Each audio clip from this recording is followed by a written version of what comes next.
Hello, my name is Darryl. And I'm Aaron. And today we're going to introduce our joint venture between Quaker Oats and Green and Blacks. Quaker Oats is our main brand. It's one of the dominating companies in the oats market. It's a Chicago-based American manufacturer for oatmeal and other food and beverage products. It was first introduced as instant oatmeal in 1966 and it was acquired by PepsiCo in 2001. Green and Blacks, the background was it was founded by Craig Sounds and Joe Furley in 1991. Claims to have made the world's first organic chocolate containing 70% cacao solids. It was awarded Britain's first fair trade mark and was bought by Cadbury in 2005, which is now owned by the American company Mondelez International, formerly known as Kraft Foods since 2010. With the desire to innovate, inspire and impress, Green and Blacks has been voted as a cool brand by Cool Brands for 10 consecutive years. So the product that we decided to do is porridge. We bought the components of Quaker Oats and Green and Blacks together to make a healthy organic chocolate porridge. Porridge is widely known as a good source of fibre and a brilliant nutritional breakfast. In terms of what Green and Blacks can offer, we have found that the organic chocolate market is expected to grow faster than the overall chocolate market as consumers favour healthier kinds of foods. And over half of the adults, 54%, are said to be buying more organic food and drink compared to a year ago in 2019. In terms of the trends that we need to consider, reducing sugar content is one of the main ones, as PHE are due to set 20% sugar reduction target by 2020. Becoming quick and portable is another one, as adults are said to have less time in the mornings to prepare and make breakfast.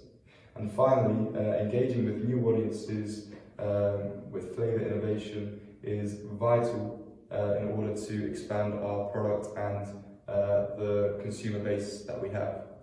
In terms of the Ansos matrix, we would place ourselves in the product development stage. This is due to us being in an existing market already with a new product on board. So for the macro environment, we decided to do a PESTLE analysis. PESTLE standing for political, economic, social, technological, environmental and legal.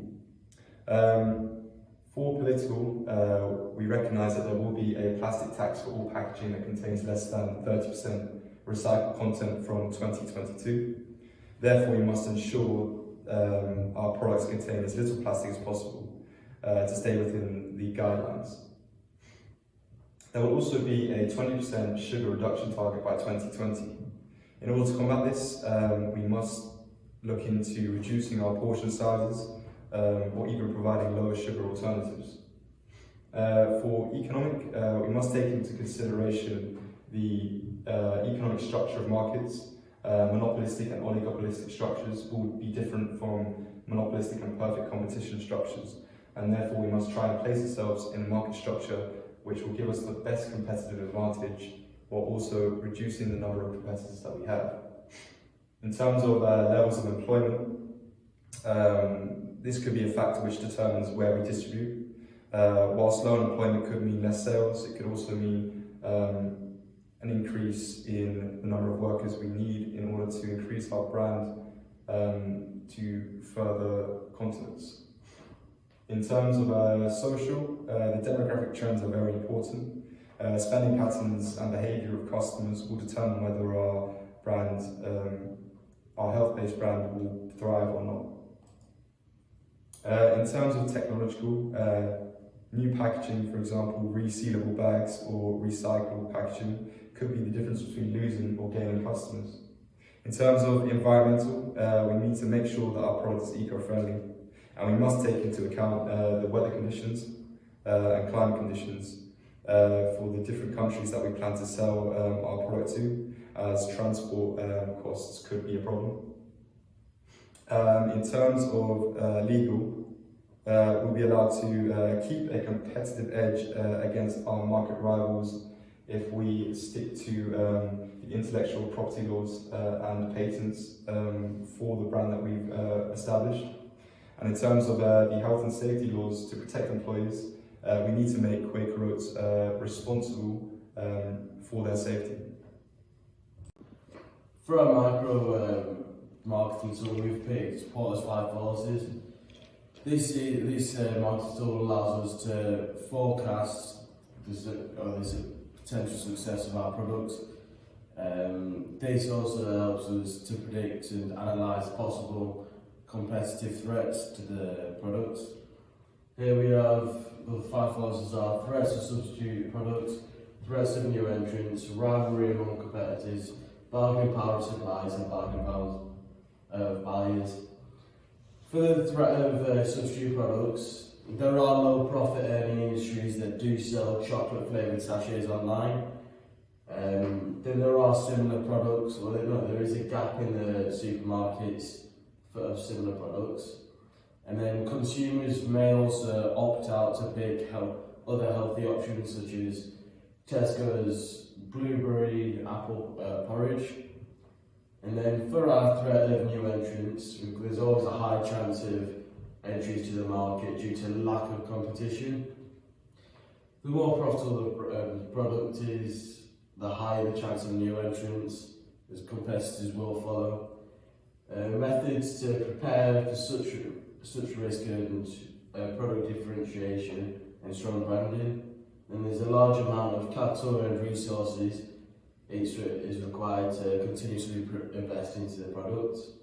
And then for rivalry among competitors, we've got Quaker Oats currently holds 58.5% of the hot cereals market, so it is a majority of the market share. There are a few competitors in the market, but not many.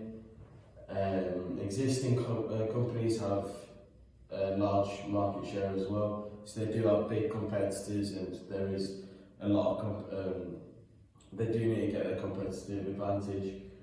For bargaining of power supplies, there's a considerable amount of supplies in the market which decreases the bargaining power suppliers. It's easier to switch suppliers as they are quite standardised. And then bargaining power of buyers. Small target audience means that each individual holds more value to the organisation. This decreases the power held by the organisation. And next we have our SWOT analysis. So for our strengths, we've got, this is a large market share, we said it's 58%. There's a wide product portfolio. This basically means that we've got a wide range of products that does suit different customer needs. And then we've got excellent branding and advertisements. Then for our weaknesses, we've got there are similar alternative products offered by many rival companies. Market share is limited due to intense competition.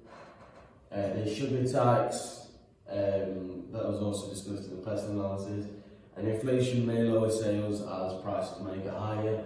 And then alongside the opportunities, we've got entry into developing countries, so as we move into different countries, our sales will go up and we've got more distribution. Healthier options prefer to fast foods, so because of the way trends are changing, people do prefer healthier foods, so our porridge will be quite favourable. And then we've got social media marketing. This is where we can use Instagram, Facebook, YouTube to find a younger demographic audience, as it will catch their attention. And then lastly, we've got threats, competition from other major companies like Kellogg's and General Mills. These are huge companies that will pose a threat if they do follow through with following our product. And then there are cheap alternatives, like we said, with Tesco's branded, but we will beat that with our quality and price. but with the cheaper ones, the quality deteriorates.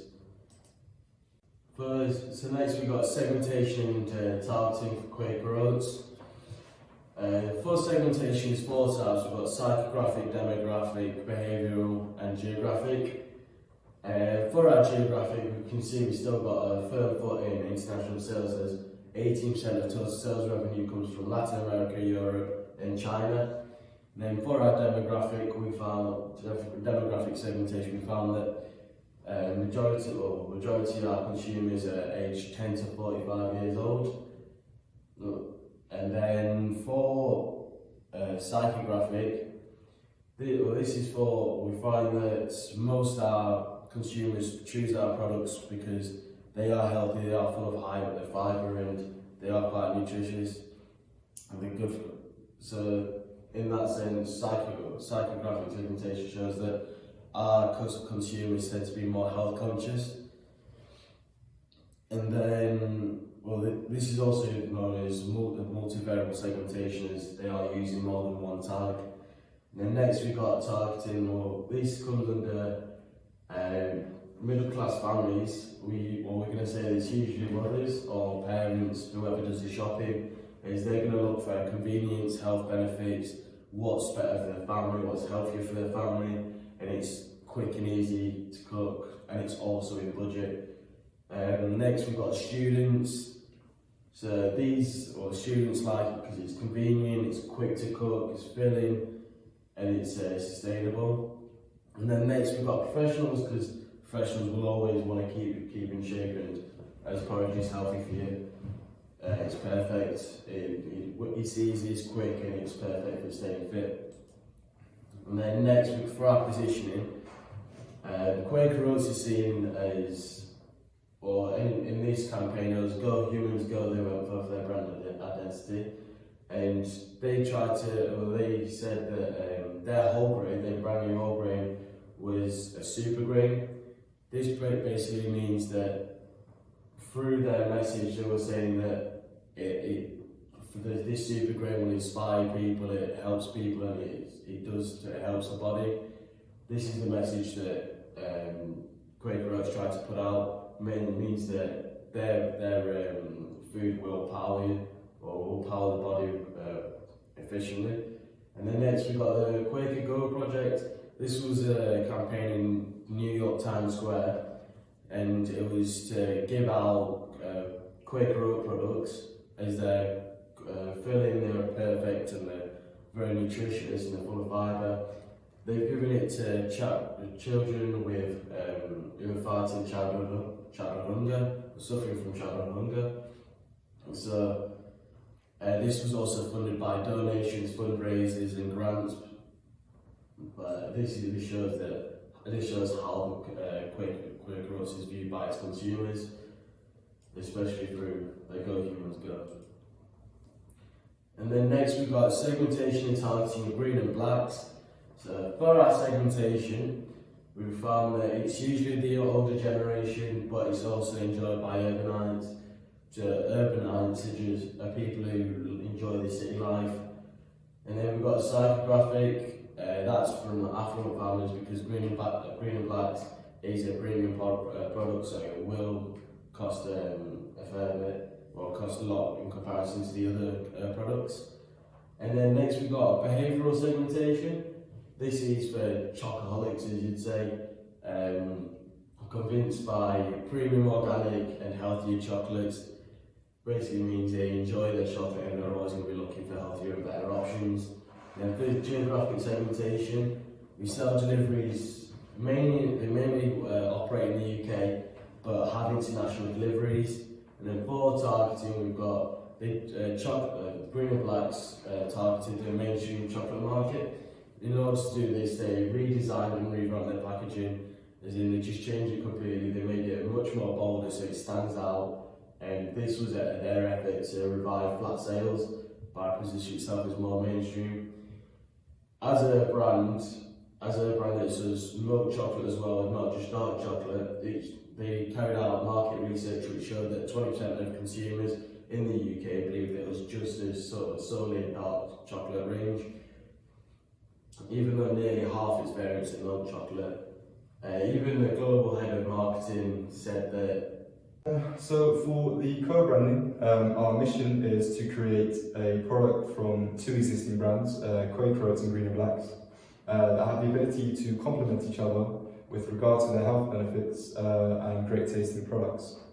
We intend to mix healthy with indulgence to create a product that can appeal to the sweet tooth of customers, whilst also taking into consideration the worryingly high obesity levels that continue to rise.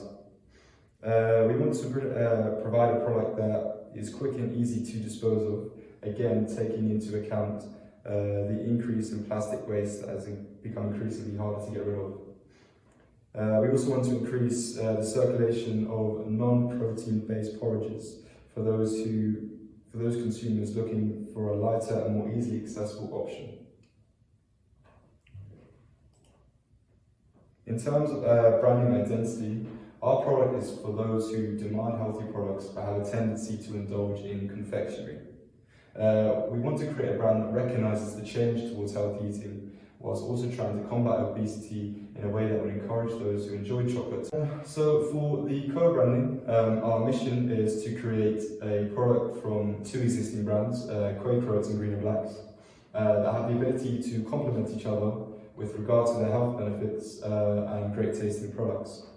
We intend to mix healthy with indulgence to create a product that can appeal to the sweet tooth of customers, whilst also taking into consideration the worryingly high obesity levels that continue to rise.